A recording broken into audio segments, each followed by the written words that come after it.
en el epicentro de la vorágine de Madrid, donde el dinero se movía con la fluidez de un río caudaloso y el estatus se erigía como una fortaleza inexpugnable, la figura de don Eduardo Valdemar dominaba el paisaje de la élite empresarial. Su oficina, en la última planta de la Torre Picasso, era un santuario de cristal y acero, un reflejo de su propia imagen, impecable, cortante, con vistas panorámicas que abarcaban la ciudad entera, como un mapa de sus conquistas.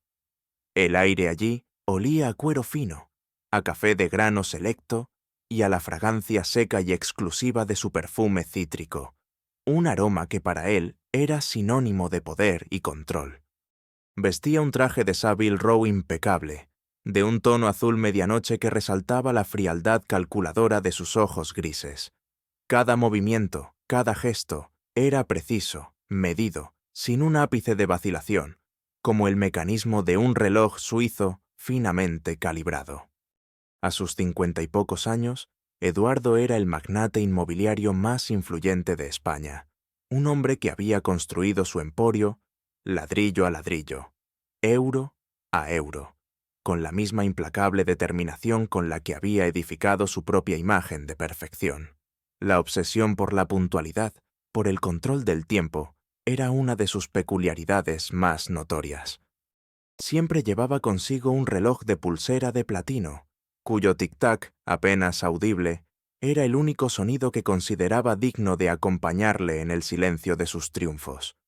El tiempo es oro, solía decir, pero para él el oro era la única medida del valor, la única moneda que importaba. Su vida era un guión perfectamente ensayado, una sucesión de reuniones de alto nivel, cenas de negocios en restaurantes con estrellas Michelin y viajes en su jet privado a destinos lejanos, donde su influencia se extendía. Todo estaba milimétricamente calculado, cada segundo optimizado para la máxima rentabilidad, cada interacción una transacción fría y racional.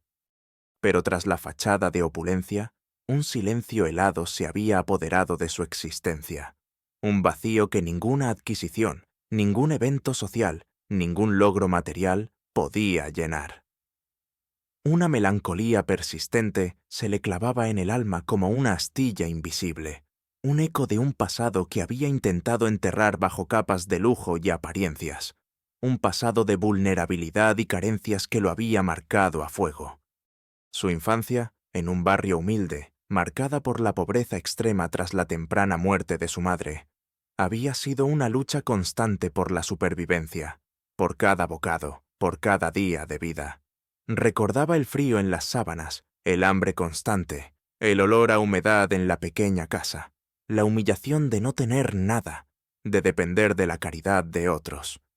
Ese miedo lo había impulsado, lo había moldeado, lo había convertido en el hombre que era, implacable, frío, obsesionado con la acumulación de riqueza y el control absoluto para nunca más sentirse vulnerable, para nunca más experimentar la pérdida de la que fue testigo en su niñez.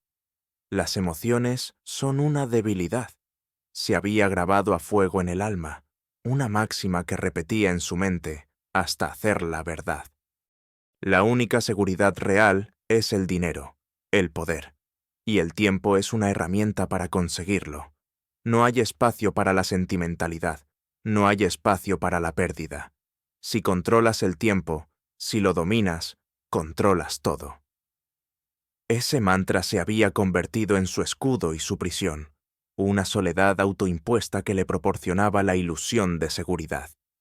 Sofía, la eficiente y discreta asistente de Eduardo, de unos 40 años y con una mirada que denotaba una paciencia infinita, entró en la oficina con un iPad en la mano, sus pasos apenas audibles sobre la gruesa alfombra de lana virgen, como si quisiera no perturbar el meticuloso orden del despacho. Don Eduardo, los informes finales para la adquisición del grupo Argus. El plazo es esta tarde. Y el recordatorio para la cena con los banqueros suizos, en la que se decidirá el futuro de nuestra próxima fusión. ¿Necesita que le reserve la mesa habitual en el Cheller de Can Roca? ¿O prefiere algo más discreto, dada la importancia de la reunión? Eduardo ni siquiera levantó la vista de la pantalla holográfica que proyectaba complejos gráficos financieros, sus ojos grises fijos en los números que representaban millones de euros. Sus dedos largos y afilados, impecables, se deslizaron sobre la superficie táctil con una precisión casi inhumana. Sofía, la adquisición Argus está cerrada. Solo los formalismos. La cena con los suizos es una pérdida de tiempo, pero necesaria para consolidar el control absoluto. Confirme la mesa en El Cheller. Y, por favor, agilice la reunión con los abogados para el desahucio de la calle Granados, número 14. Ese viejo taller de relojería es un estorbo para el nuevo proyecto de rascacielos. Necesito ese terreno libre en un mes. No toleraré demoras por sentimentalismos o burocracia. La ley es la ley, y el progreso no espera. Su voz, aunque baja, era un látigo de seda, cada palabra un mandoble que cortaba el aire. Sofía asintió, su rostro impasible, pero en el fondo sintió un escalofrío. Sabía que cuando don Eduardo hablaba de sentimentalismos, no había vuelta atrás. Él era un depredador implacable, y la presa, sin importar cuán pequeña o vulnerable, no tenía escapatoria. La mención del taller de relojería le trajo un vago y efímero recuerdo de una calle pintoresca, de un olor a madera y metal que la había acompañado en su infancia, de un tiempo más simple, pero lo disipó rápidamente. Mientras tanto, a pocos kilómetros de la Torre Picasso, en la calle Granados, número 14, se encontraba el taller de Elías, una pequeña relojería que parecía anclada en el tiempo, un refugio de la prisa incesante del mundo moderno. El aire allí olía a aceite de engranajes, a latón pulido, a madera vieja y a polvo. Cada tic-tac de los innumerables relojes de pared, de pie, de bolsillo, de muñeca, era una melodía constante, una sinfonía del tiempo que marcaba un ritmo pausado, casi hipnótico, un consuelo para el alma. En medio de este universo de precisión y paciencia, se encontraba Leo, de 28 años, el aprendiz y alma del taller. Su ropa, gastada y con manchas de aceite y óxido de años de trabajo, olía a metal y a un perfume suave a madera, mezclado con el olor a su propia piel. Sus manos, largas y finas, se movían con una destreza asombrosa sobre la delicada maquinaria de un reloj de bolsillo antiguo, sus dedos manchados de grasa y polvo, pero con una habilidad que solo la pasión y la dedicación de un verdadero artesano podían otorgar. Sus ojos, de un color avellana profundo, brillaban con una curiosidad insaciable, con una concentración total en su trabajo, una mirada que trascendía la mera observación. El sonido de un pequeño péndulo, oscilando suavemente en un reloj de pared, era el telón de fondo de su mundo. Leo era la antítesis de la opulencia que Eduardo encarnaba. Huérfano desde la adolescencia, había sido acogido por el maestro Elías, un viejo relojero de 80 y tantos años, con el cabello blanco como la nieve y unas manos surcadas por el tiempo, pero firmes y hábiles, capaces de devolver la vida a los mecanismos más complejos. Elías no le había dado dinero a Leo, le había dado un hogar, un oficio, la dignidad del trabajo honesto y la sabiduría de una vida dedicada al arte de la relojería. El taller era su mundo, su refugio, su única familia, un bastión contra la soledad. Leo vivía en la trastienda, un pequeño cuarto lleno de libros viejos sobre mecánica de precisión, herramientas cuidadosamente ordenadas y el aroma a incienso que el maestro Elías solía quemar, un olor dulce y tranquilizador. Había conocido la pobreza, sí, la crudeza de la calle, pero su espíritu se mantenía puro, intocado por la amargura, resiliente como el acero de los resortes, que reparaba con tanto esmero. Creía que cada objeto, cada reloj, tenía un alma, una historia que contar, y que la paciencia y la dedicación eran la clave para desentrañar sus secretos, para devolverles la vida, para honrar el tiempo que representaban. El tiempo no es solo tic-tac, Leo, solía decir el maestro Elías, su voz grave y pausada, resonando en el silencio del taller. Es memoria, es el pulso de la vida, es el valor de lo que no se ve, es la esencia de lo que nos conecta. Y a veces, el verdadero tesoro no está donde lo buscas, sino donde menos lo esperas, oculto a simple vista, esperando ser descubierto por un corazón puro. Esa mañana, el maestro Elías se sentía más frágil de lo habitual. El frío de la calle se colaba por la vieja puerta. El olor a humedad y a invierno se filtraba por las rendijas del taller, envolviéndolos en un abrazo gélido. Apenas había probado bocado, su cuerpo temblaba con una debilidad que alarmó a Leo. Leo, preocupado, con el corazón encogido, preparó un té de hierbas calientes en una taza de cerámica agrietada y le ofreció el único trozo de pan fresco que le quedaba, un pan que él mismo había comprado con sus escasas ganancias del día anterior. «Maestro, beba esto», dijo Leo con una voz suave, su mirada llena de ternura y preocupación. «Y coma un poco de pan. Necesita fuerzas. Se ve muy pálido. Debe cuidarse». Elías sonrió débilmente, sus ojos brillando con una gratitud que iba más allá de las palabras, un brillo que Leo nunca olvidaría. «Gracias, hijo. Eres un buen muchacho, un alma noble, un verdadero artesano. Lo que te voy a dar lo necesitarás más que el dinero. Mucho más». Elías tosió, su pecho vibrando con un sonido ahogado y doloroso. Lentamente, con un esfuerzo visible, de un estante alto y polvoriento, cogió un reloj de pie antiguo, de madera de caoba oscura, con incrustaciones de latón y un cristal biselado que reflejaba la tenue luz del taller. No era un reloj cualquiera, era una pieza única, con un diseño intrincado y una pátina de siglos, una pieza maestra de la relojería. Lo había tenido el maestro Elías en el taller desde que Leo tenía memoria, una pieza que nunca había vendido, siempre guardada en un lugar especial, como si ocultara un secreto. «Tómalo, Leo», dijo Elías, su voz débil, pero con una urgencia palpable, una última voluntad. «Este reloj es el reloj de la vida, es la memoria de un pasado. Guárdalo bien, es un tesoro, pero no por su valor aparente. Contiene la verdad del tiempo, la verdad de lo que realmente importa. Repáralo, desentraña sus secretos, y no lo dejes en manos de cualquiera. Solo tú puedes hacerlo. Confío en ti. Prométemelo». Elías le entregó el reloj con manos temblorosas, su aliento cada vez más superficial, su mirada fija en los ojos de Leo, como si quisiera grabar en su alma la importancia de su último encargo. Leo, conmovido hasta lo más profundo de su ser por la seriedad de su mentor, con el corazón apretado por la angustia, lo tomó entre sus brazos. El peso del reloj era considerable, la madera fría y pulida, el metal pesado, una carga que aceptaba con solemne devoción. Fue entonces cuando el aire en el taller se hizo denso. El tic-tac de los relojes pareció acelerarse. El maestro Elías se desplomó, su cuerpo sin vida, su último aliento un suspiro que se perdió en el aire. El sonido de su caída, sordo y final, ahogado por el constante tic-tac de los relojes, fue el último acto de su vida. Leo, con un grito ahogado de terror y desesperación, se arrodilló junto a él, sintiendo el frío de su piel, el silencio de su corazón, el olor a la muerte.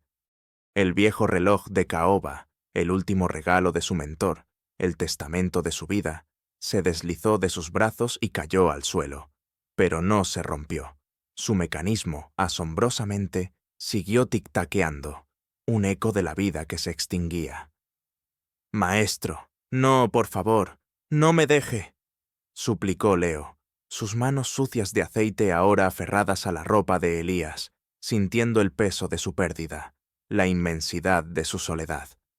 El sonido del pitido de la ambulancia acercándose a toda velocidad era una ironía cruel, una promesa de ayuda que llegaba demasiado tarde. En ese mismo instante, a unas pocas manzanas de distancia, don Eduardo Valdemar, impaciente y ajeno a todo lo que no fuera su propio mundo, Pasaba en su coche de lujo, su Bentley oscuro. El sonido de la sirena lo irritó, una interrupción innecesaria en su perfecta agenda, un ruido disonante en la sinfonía de su control. Aceleró, su Bentley deslizándose por las calles mojadas por la llovizna, ajeno al drama humano que se desarrollaba a su alrededor, ajeno a la muerte de un viejo relojero, un hombre que, sin saberlo, estaba a punto de cambiar su vida para siempre. Su mirada, casualmente, por un fugaz instante, se posó en el viejo taller de relojería, ahora con una ambulancia aparcada en la puerta, las luces intermitentes tiñendo de rojo la fachada, y la figura de un joven, un aprendiz, arrodillado en la acera, con el rostro descompuesto por el dolor, aferrándose a algo que parecía un reloj antiguo. Un fugaz atisbo de algo parecido a la incomodidad, un eco de una vulnerabilidad que él había enterrado hacía mucho tiempo, una sombra de un pasado que no quería recordar, cruzó su rostro de piedra. Rápidamente lo suprimió, su mente volviendo a las cifras, a las adquisiciones, al implacable tic-tac de su propia vida, al control que tanto valoraba. La luz verde del semáforo se encendió, y el coche se alejó, dejando a Leo solo con su dolor, con la soledad de su pérdida, con el peso de un viejo reloj y una promesa enigmática. El aire olía a asfalto, a lluvia y a una inminente revelación, un secreto oculto en el corazón del tiempo, esperando el momento de ser desvelado. La muerte del maestro Elías dejó a Leo en un abismo de dolor y desamparo. El taller, su hogar y su sustento, se sentía vacío. El silencio abrumador, solo roto por el tic-tac de los relojes, ahora más lúgubre que nunca, un coro de despedida. El aire olía a ausencia, a la tristeza de los recuerdos que se desvanecían, a la cera de las velas consumidas en el improvisado velatorio. La promesa de Elías, de un tesoro, oculto en el viejo reloj de caoba, resonaba en su mente, una esperanza incierta en medio de la desesperación, un enigma que debía resolver.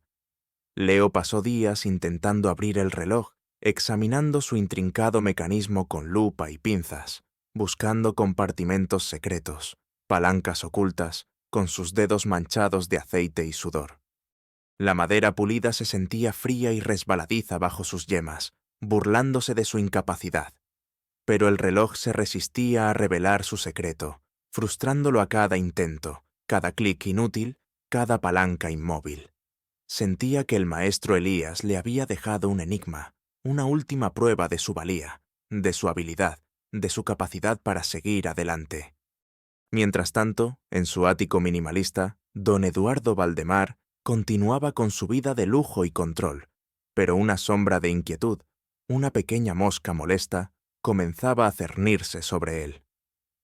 La imagen del joven, arrodillado en la acera frente al taller del relojero, se colaba en sus pensamientos, un recuerdo persistente que lo irritaba, que perturbaba su impecable orden mental. No era lógico, no era productivo, pensar en un desconocido, en un pobre diablo. Sin embargo, no podía evitarlo. Una vaga conexión con su pasado, con su propia infancia, comenzaba a emerger, como burbujas en un estanque estancado. Recordaba el tic-tac de un viejo reloj de pared en la casa de sus padres, un reloj que su padre, un hombre que siempre había sido frío y distante con él, demasiado ocupado con sus propios silenciosos asuntos, solía reparar en sus ratos libres. Un recuerdo extraño, fuera de lugar en su vida de cálculos y eficiencia, un eco de un mundo que había querido borrar. En un largo monólogo interno, mientras se preparaba su café matutino en su cocina aséptica, el aroma amargo y fuerte llenando el ambiente, Eduardo reflexionó. El sonido del goteo de la cafetera era el único ruido en el vasto silencio. Es absurdo. ¿Por qué ese relojero, ese muchacho, me persiguen? ¿Por qué esa imagen, ese tic-tac, resuenan en mi cabeza? Emociones, debilidad. Yo construí mi imperio sobre la razón, sobre la aniquilación de la sentimentalidad. Recuerdo el hambre, el frío, la pérdida de mi madre, la falta de control. y me prometí que nunca volvería a ser débil, nunca dependería de nadie, nunca sería vulnerable de nuevo. Mi padre era un hombre ocupado, demasiado absorto en sus relojes, en sus pasiones inútiles, en sus pequeños mundos de engranajes, para dedicar tiempo a sus hijos. Recuerdo ese reloj de pared, siempre tic-taqueando, un recordatorio del tiempo que se le escurría, de la inacción, de la mediocridad. Lo vendí todo, hasta el último recuerdo de esa casa, para borrar ese pasado, para dejarlo atrás. No hay tesoros en el pasado, solo fantasmas que te arrastran de nuevo a la miseria. Y sin embargo, esa mirada del muchacho, ¿es la vejez? ¿Me estoy volviendo blando? No. Es un simple reflejo de mi éxito, de lo que él nunca tendrá. Debe ser eso. No hay otra explicación. No puedo permitirme dudas. Las dudas son grietas en la armadura. Una punzada en el pecho, más fuerte de lo habitual, lo hizo detenerse por un instante. Su respiración se cortó. El frío de la porcelana de la taza en sus manos era un eco de la frialdad que sentía en su interior, una frialdad que comenzaba a resquebrajarse. El recuerdo de su padre, un hombre de pocas palabras, pero con una extraña obsesión por los mecanismos de relojería, se hizo más nítido, más insistente, como el tic-tac de un reloj roto en su mente. Eduardo recordó vagamente a su padre llevando un viejo reloj de bolsillo, un objeto que siempre parecía estar reparando, más que usando, su única compañía en sus silencios. Él mismo había tenido un pequeño reloj de juguete, un regalo de su padre, un objeto simple y de poco valor, que había perdido o tirado en su juventud, considerándolo una tontería sentimental, un estorbo en su camino hacia el éxito. Una punzada de remordimiento, una sensación extraña y desconocida, comenzó a instalarse en su corazón, un eco de una conexión que había negado. Aquí entra en juego el subtrama, B-plot, Armando Vargas, el sobrino del maestro Elías. Armando era un abogado de poca monta, astuto y codicioso, con una mirada astuta y una sonrisa falsa, que se había mantenido alejado del maestro Elías durante años, despreocupándose de su bienestar. Pero ahora, tras su muerte, había olido una oportunidad, el aroma de una posible fortuna. Era el perfecto antagonista, el pragmatismo despiadado del dinero, la antítesis de la integridad del relojero, un reflejo distorsionado de la ambición de Eduardo, pero sin la elegancia. El aroma a tabaco y a colonia barata lo precedía, un olor a codicia. Armando, que había escuchado rumores sobre la excentricidad del maestro Elías y su posible fortuna escondida. Elías era conocido en el barrio por guardar sus ahorros de formas inusuales. Desconfiaba profundamente de los bancos. Apareció en el taller pocos días después del funeral, exigiendo la propiedad y todos los activos.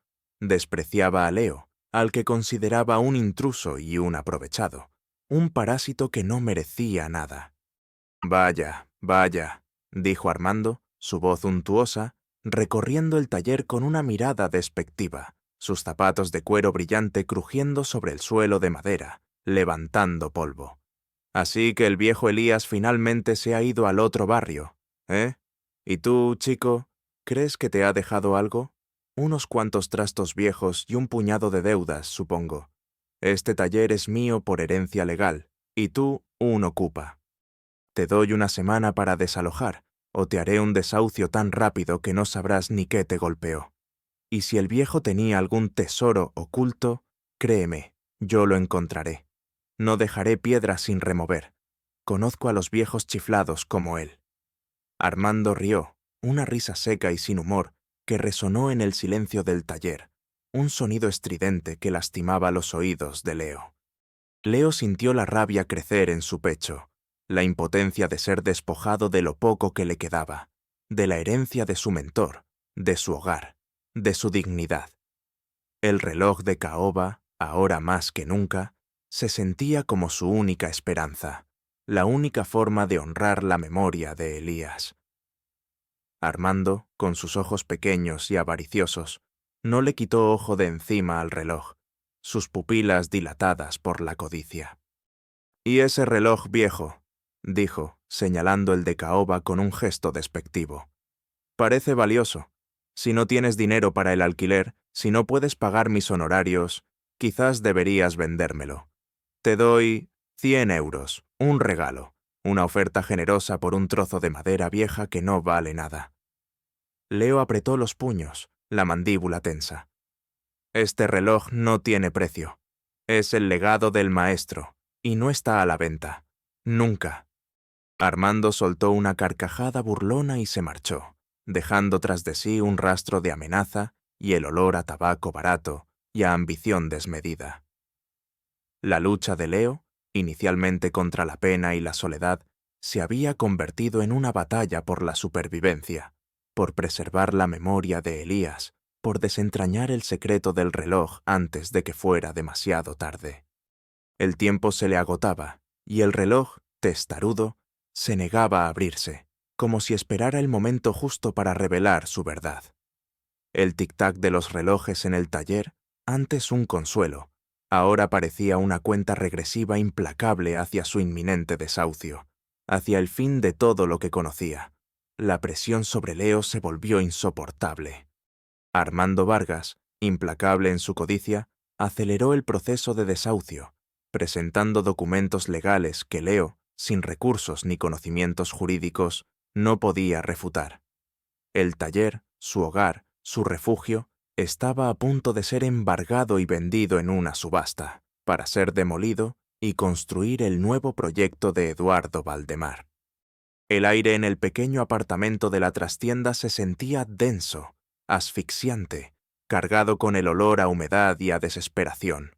Los tic-tacs de los relojes, antes un consuelo, ahora resonaban como el martilleo de un clavo en su ataúd, cada segundo una agonía. Leo pasó noches sin dormir, sus manos sangrando por los intentos infructuosos de abrir el reloj de caoba, el último legado del maestro Elías, el único rastro de esperanza que le quedaba. El metal frío y la madera pulida se sentían burlones en sus manos, como si se rieran de su impotencia. Intentó pedir préstamos a conocidos, vender sus propias herramientas más valiosas, pero nadie le daba crédito a un joven sin propiedades y con un negocio a punto de la quiebra. Su última esperanza se desvanecía como el humo de un cigarrillo en la noche. En su noche oscura del alma, la más profunda que había experimentado, Leo deambuló por las calles de Madrid, bajo una lluvia fina y persistente que se mezclaba con sus lágrimas silenciosas. Las luces de la ciudad, antes un espectáculo vibrante, ahora se veían borrosas, distorsionadas por el velo de su dolor. El frío calaba hasta los huesos, colándose por su ropa fina y empapada. El olor a fritura de los puestos callejeros, a escape de los coches, a la vida que seguía su curso indiferente a su dolor, todo le resultaba insoportablemente ajeno, cruelmente normal. El sonido de los taxis pasando a toda velocidad, el murmullo de las conversaciones alegres de los viandantes que no tenían preocupaciones, acentuaban su soledad, su aislamiento. Su pequeño estudio, antes un refugio seguro, se sentía asfixiante, claustrofóbico, lleno del fantasma de la desesperación, del miedo a la pérdida, al futuro incierto, a la soledad absoluta. «Maestro», susurró al aire, su voz rota, un hilo tembloroso que se perdía en el viento gélido. «Me has dejado un enigma, pero no puedo resolverlo. Me ahogo, me rindo. ¿Qué hago? Estoy perdiendo todo. Mi hogar, tu legado, mi razón de ser. Estoy solo. Completamente solo». Pensó en vender el reloj a Armando, a pesar de su promesa al maestro Elías. La idea lo revolvió, le produjo náuseas, una punzada de traición, pero la supervivencia de su negocio, de su hogar, estaba en juego. El arte, su pasión, su vida, se sentía inútil, un lujo que no podía permitirse cuando la realidad lo golpeaba con tanta fuerza. La desesperación es un animal cruel que te empuja a límites insospechados, a considerar lo impensable, a traicionar lo que más amas, a vender tu alma. Se sintió como un engranaje roto, inútil en el vasto mecanismo indiferente de la vida. Mientras tanto, don Eduardo Valdemar, en su torre de cristal, se enfrentaba a su propia crisis, una tormenta perfecta que amenazaba con derrumbar su imperio. La inversión en el grupo Argus, que parecía un éxito seguro, una conquista más en su impecable trayectoria, comenzó a mostrar fisuras. Un competidor inesperado, un fondo de inversión asiático liderado por un tiburón financiero tan despiadado como él, había lanzado una OPA hostil y agresiva, amenazando con arrebatarle el control absoluto de su empresa, su preciado imperio. El aire en su despacho se volvió denso, cargado de una tensión que él, el controlador por excelencia, no podía dominar.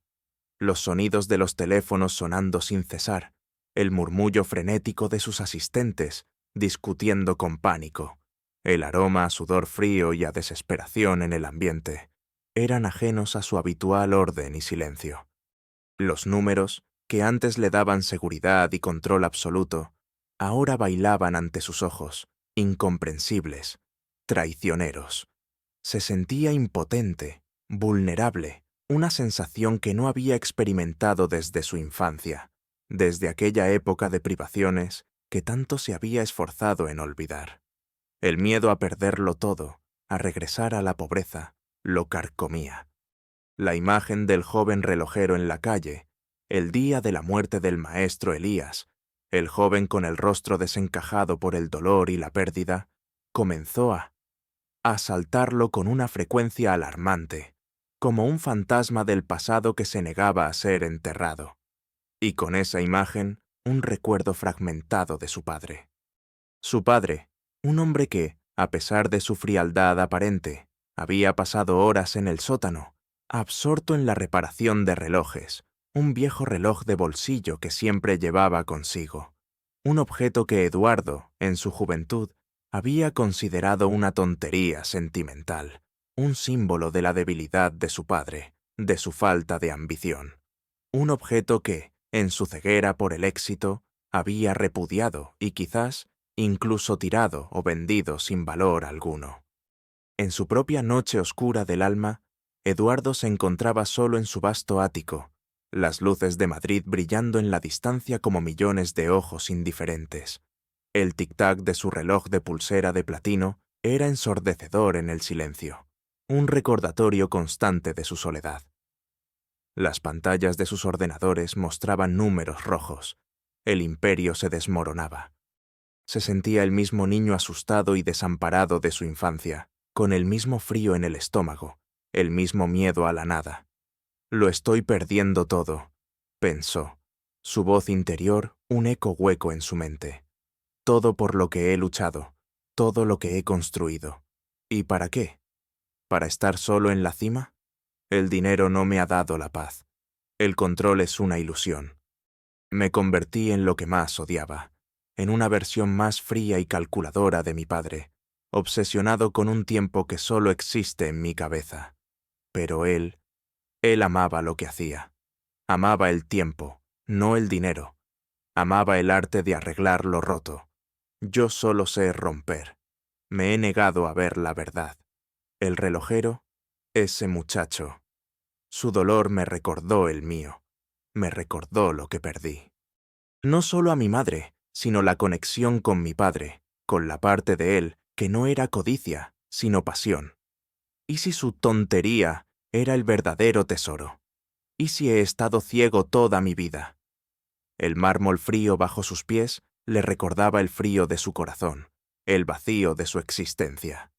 El aroma a café de grano selecto, antes un símbolo de su estatus, ahora le olía a quemado, a amargura. Se sintió roto, deshecho, una máquina sin engranajes, sin propósito. La única salida posible era confrontar ese pasado que tanto había huido. La noticia del desahucio inminente del taller de Elías, ese estorbo para su nuevo rascacielos, había llegado a sus oídos de una manera que ya no podía ignorar. Armando Vargas, el sobrino, había hecho públicos los trámites legales, la fecha de la subasta. Al ver la dirección, un escalofrío le recorrió la espalda. Era la misma calle, el mismo número, donde su propio padre había tenido su pequeño taller de relojería antes de que la pobreza los obligara a mudarse, y él a renunciar a todo. El taller del maestro Elías era, en realidad, el mismo taller de su padre, o al menos un taller con una conexión innegable a su propio pasado. La coincidencia era demasiado fuerte, demasiado dolorosa, demasiado reveladora. La verdad, finalmente, se cernía sobre él. El reloj, el taller, el muchacho. Todo estaba conectado, una intrincada maquinaria de destino que él, el hombre que creía controlarlo todo, no había podido prever. Tenía que detenerlo, tenía que ir, no por dinero, no por poder, sino por la redención de su alma. La elección estaba hecha. El aire en el viejo taller de Elías era denso, impregnado con el olor a polvo, a madera vieja y a la tristeza que se aferraba a cada rincón. El frío de la mañana se colaba por las rendijas de la puerta, y el murmullo de los transeúntes en la calle era un eco distante, ajeno al drama que se desarrollaba en su interior.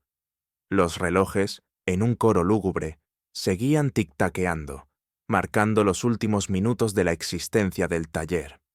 Leo, con el rostro demacrado por la falta de sueño y la desesperación, estaba sentado en el suelo, su cuerpo encorvado, sus manos temblorosas aferrándose al reloj de caoba, el último legado del maestro Elías. El sonido de su propia respiración agitada era lo único que escuchaba.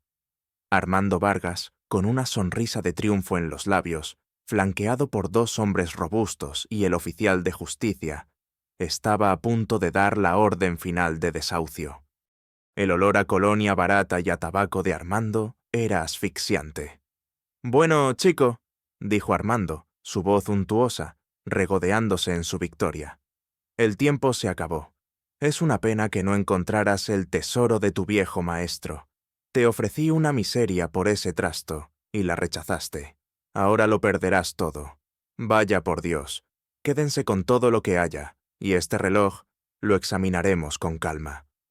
Armando extendió una mano avariciosa hacia el reloj en las manos de Leo.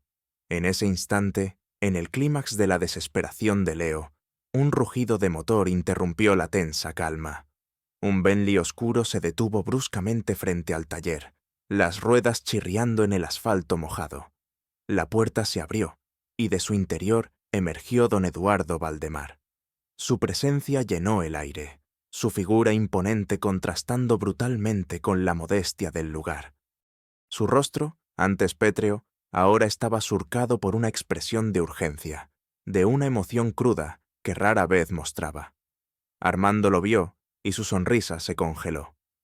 «¿Don Eduardo?», balbuceó, incrédulo. «¡Qué sorpresa! Supongo que viene por la demolición. Mis hombres están listos». Eduardo ignoró a Armando. Sus ojos grises, penetrantes, se fijaron en Leo, que lo miraba con asombro y una pizca de temor, el reloj de caoba aún apretado contra su pecho. El sonido del tic-tac del reloj en las manos de Leo era el único sonido que Eduardo escuchaba, un sonido que resonaba en lo más profundo de su ser, un eco de su propio pasado. El olor a aceite de engranajes y a madera vieja del taller, el olor de su infancia, lo inundó, un torrente de recuerdos.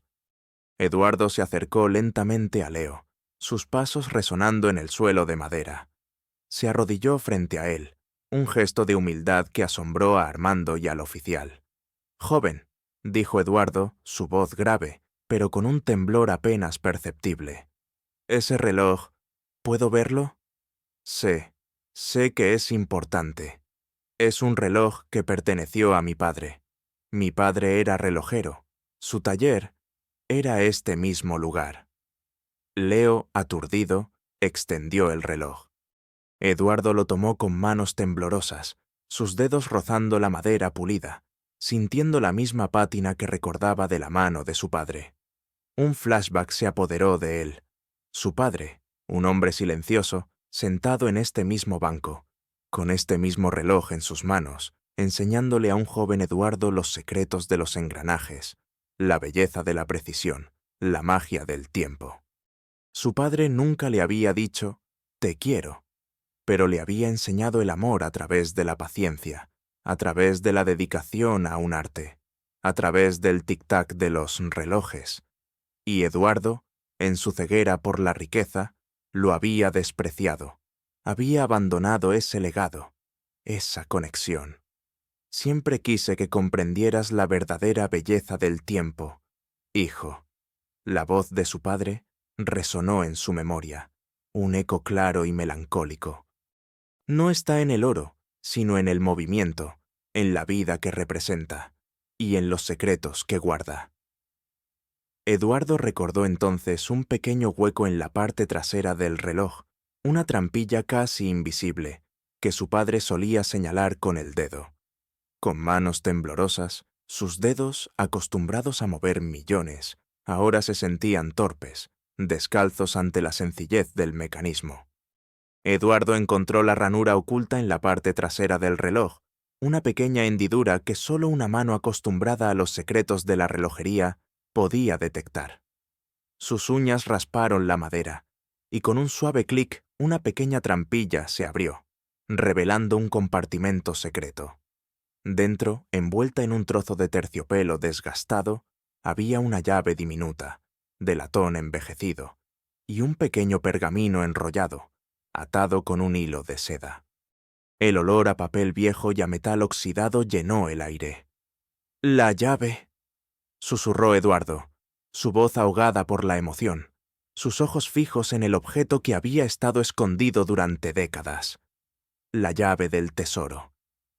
Armando, con los ojos vidriosos por la codicia, intentó arrebatarle el reloj. «¡Es mío! ¡Esa llave es mía! ¡Es la herencia de Elías! Debe abrir una fortuna». Pero Eduardo se interpuso, su voz ahora firme y resonante, llena de una autoridad que no venía del dinero, sino de la verdad. «No, Armando, esta llave no es de Elías, es de mi padre, y es para mí, para un lugar que creí olvidado». Eduardo se levantó, el pergamino en una mano y la llave en la otra. Desenrolló el pergamino con manos temblorosas. Era un viejo mapa de Madrid, dibujado a mano, con una X marcada en un punto, y una pequeña nota manuscrita de su padre. «Para mi hijo, Eduardo, cuando el tiempo te enseñe el verdadero valor de lo que no tiene precio. El tesoro no es lo que parece, sino lo que libera. La vida es el reloj más valioso, y la llave está en el corazón». La verdad golpeó a Armando con la fuerza de un puñetazo. El tesoro no era suyo.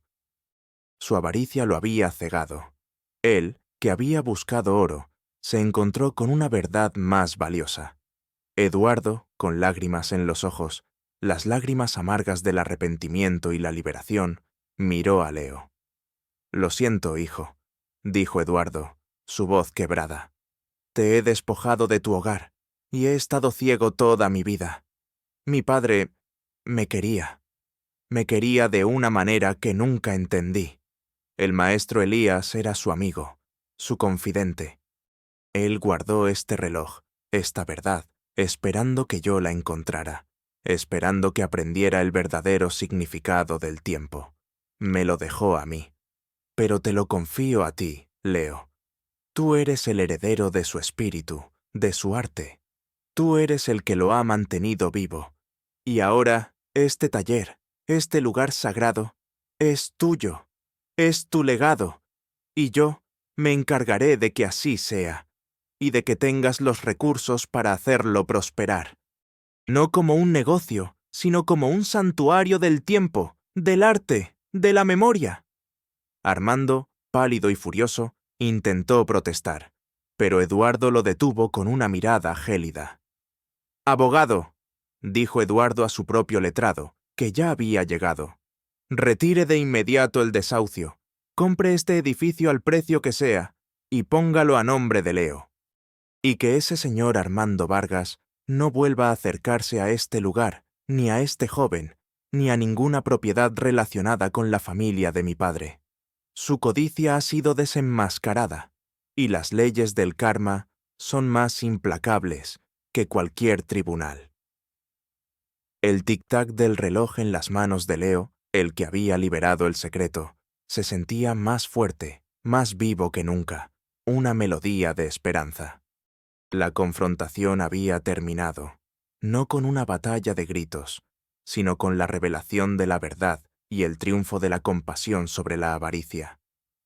Eduardo, el hombre que había controlado el tiempo, se había liberado de sus cadenas. Las consecuencias de aquel día en el taller de Elías resonaron por todo Madrid, no como un escándalo público, sino como una historia susurrada de redención y transformación. Don Eduardo Valdemar, el magnate implacable, se retiró de la vida corporativa. La OPA hostil contra su grupo inmobiliario continuó, y aunque perdió una parte significativa de su fortuna y el control de algunas de sus empresas, no mostró ni un atisbo de arrepentimiento. El dinero, el estatus, el poder, todo había perdido su brillo ante la verdad de su propio corazón.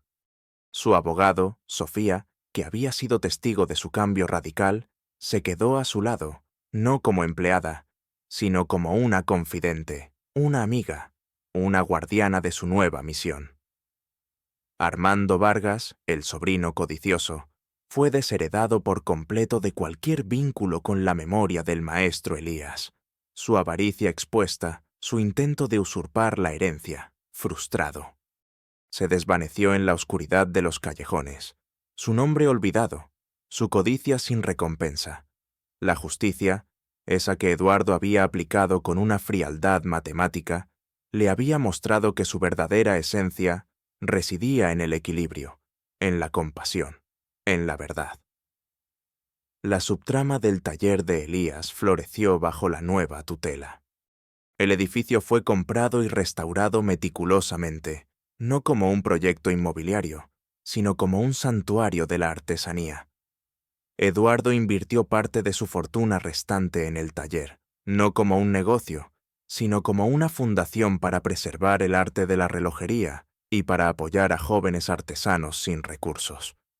Leo, ahora el maestro del taller, lo renombró el Taller del Tiempo Perdido, un tributo a Elías y a la búsqueda de la verdad que había liberado a Eduardo.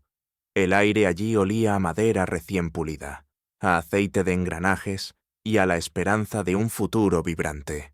Los tic-tacs de los relojes, restaurados y cuidados con amor, llenaban el espacio con una sinfonía alegre, un canto a la vida.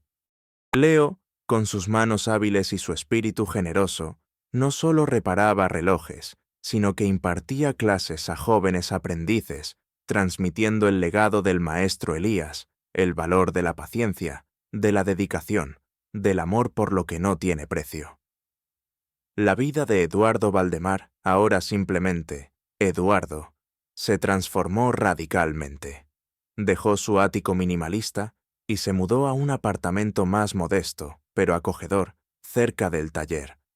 Sus días no estaban llenos de reuniones y cifras, sino de las risas de los aprendices, del olor a madera y metal, del sonido de los mecanismos que volvían a la vida bajo las manos de Leo. Se convirtió en un mentor para Leo, un padre para él, compartiendo historias de su padre, de la importancia de la familia, de los tesoros que no se pueden comprar. Ya no llevaba el reloj de platino. En su lugar, llevaba el viejo reloj de bolsillo de su padre, reparado con amor por Leo, un objeto humilde que ahora tenía un valor incalculable para él, un símbolo de su redención, de la conexión que había reencontrado. Un año después de la gran revelación, en un día soleado de primavera, el Taller del Tiempo Perdido celebró su primer aniversario con una pequeña fiesta en la calle. El aroma a flores frescas de los tiestos, el sonido de las risas de los niños que jugaban cerca y el tic-tac armonioso de los relojes restaurados llenaban el aire. Eduardo, con el cabello más canoso, pero con una mirada de paz y felicidad que nunca antes había conocido, observaba a Leo, que enseñaba a un niño a ensamblar un pequeño mecanismo. A su lado, su exasistente Sofía, ahora una fiel amiga, Sonreía, su rostro reflejando una calidez que antes no poseía. «Nunca creí que la verdadera riqueza estaría aquí, Eduardo», dijo Sofía, su voz suave, una mezcla de asombro y admiración. «En el tic-tac de estos relojes, en las manos que los reparan, en la vida que se teje entre las personas». Eduardo le tocó el hombro, sus ojos brillando con lágrimas de gratitud. «El tiempo. Siempre tuvo razón, Sofía. Mi padre siempre tuvo razón. El verdadero tesoro no es lo que se acumula, sino lo que se da, lo que se comparte, lo que se valora más allá del dinero. La llave no abre una caja fuerte de oro, sino una puerta al corazón, a la verdad de uno mismo, a la conexión humana». La historia de Eduardo Valdemar y Leo, el relojero y el aprendiz, se convirtió en un susurro en los callejones de Madrid, un cuento que se contaba de generación en generación. Es un recordatorio eterno de que la verdadera herencia no reside en las arcas llenas, en las propiedades o en el estatus social, que son meras ilusiones. Es efímera, como el brillo de un metal sin alma. La verdadera riqueza reside en la sabiduría, en la compasión, en la capacidad de ver más allá de la superficie, en la fuerza del espíritu humano para encontrar la verdad en los lugares más inesperados, en los objetos más humildes. La codicia y la frialdad, al final, son venenos que destruyen a quienes los profesan, dejando solo la amargura y la soledad como compañeras. La justicia, a veces, no llega por la vía legal, sino por el destino, que coloca a los soberbios ante el espejo de sus propias acciones y a los humildes en el camino de la redención y la plenitud. Porque el pasado no define el futuro cuando uno elige la luz sobre la oscuridad, la compasión sobre la avaricia y el amor por el arte y por la vida misma, sobre todas las fortunas. Y el tesoro más valioso de todos es el tiempo bien vivido, el tiempo compartido, el tiempo que cura las heridas del alma, un tiempo que no se compra, sino que se construye, minuto a minuto, con cada tic-tac del corazón.